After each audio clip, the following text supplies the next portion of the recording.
Folks, when we talk about German motorcycles, the first name which floats in our mind is probably BMW. But long before BMW dominate the road, there is another manufacturer from East Germany called MZ Motor and Werke Zschopau, with the incredible story. On one hand, they were the king of two-stroke in communist era. Their motorcycles were extremely tough, rugged and ridiculously durable. But on the other hand, behind the scene, this factory was a hotbed for racing innovation.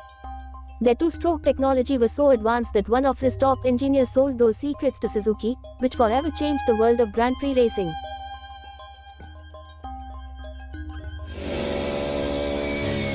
Now, today's story is about how MZ's desperate attempt to escape the shadow of its own past. After the fall of Berlin Wall, they were no longer wanted to be known as the maker of smoky two-stroke commuters. With the sudden support from Malaysian investors, they decided to build something crazy, to challenge the giants of Italy and Japan.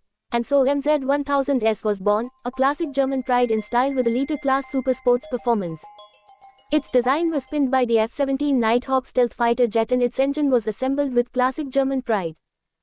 To understand MZ1000S was such an insane project, we need to get deep down into its roots. History. MZ wasn't a fly-by company, its origin traced back to DKW, one of the largest manufacturers in the world in 1929. One of their design RT125 was so good their blueprint were taken to the war operations and became the basis for bikes of BSA in England and Harley-Davidson in America, so from the very beginning MZ was a global player. Under the communist rule, MZ developed unique design philosophy. They used tons of aluminium for their engines, wheels and other parts, while other manufacturers were still rely on steel. This made their bike extremely tough and durable. Their reputation was clear and this made an image that MZ bike never broke down. But behind the scene, there was a hidden genius, Walter Carden with the vision of two-stroke engine. His technology was so advanced that one of his lead rider Ernst Degner defected to the West in 1961 taking MZ design secrets to Suzuki. MZ's biggest hurdles was to fight against the very image that they had built themselves.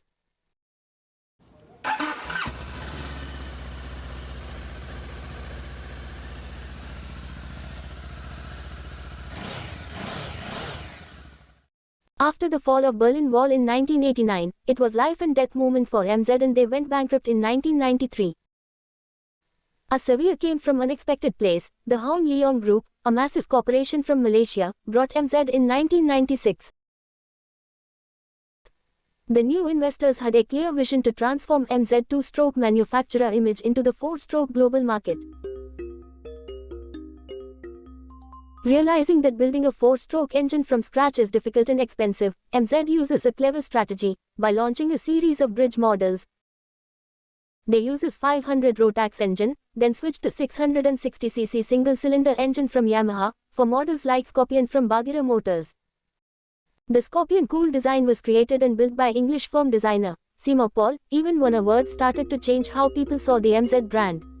This move was brilliant by buying and borrowing reliable Yamaha engines, so that MZ could focus on their main expertise, such as frame, design and handling. They can quickly launch competitive, cool-looking product. And slowly rebuilding their brand image. This was a crucial warm-up before they took their biggest and riskiest step, building their own superbike engine.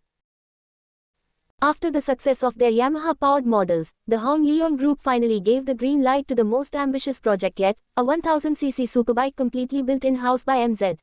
This was a massive gamble to prove that German engineering Motor and Werke Zschopau was still in well. The first prototype was shown at the 2000 Intermode Show Germany, which immediately caused a buzz. The craziest decision was design. MZ hired Peter Naumann, a designer famous for his work on F-17 stealth fighter jet, and the result was a new edge design style with sharp line, rigid angles and aggressive origami-like look, completely different from other bike of the time, which tended to have much rounded design and style. This design wasn't about looks, it was a marketing strategy. MZ had to break free from his image of functional but ugly two-stroke commuter. The new edge style immediately sent a message of being modern, high-tech and aggressive by linking their bike to F-17. MZ focused everyone to see them in a new light, and this bold move paid off, as 1000's design won a silver medal from International Design Forum, a prestigious award in the design world.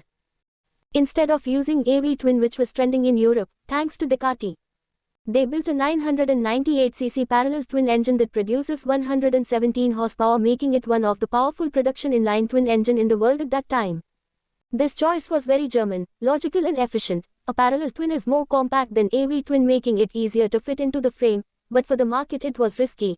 The European market associates high performance with the thumping sound of an Italian V-twin. MZ prioritized the best engineering solutions over the market trends, a trait which was their both strength and weakness.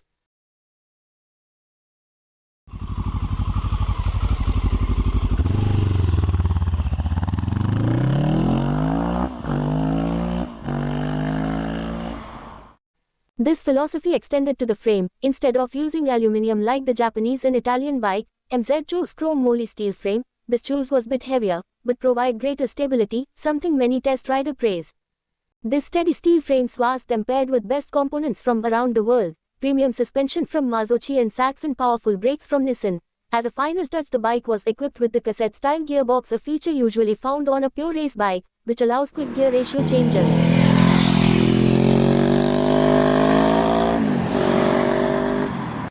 It was interesting next, a German reliability with world-class components. When the MZ1000s was tested by the motorcycle generalist, the reaction was split. The Fast Bike magazine from UK called it a clear winner when compared to Honda Firestorm, Ducati 1000 SS and Suzuki SV1000. They said the bike combines the style and uniqueness of Italian with the build quality of Japanese, and most importantly, it is a far more fun.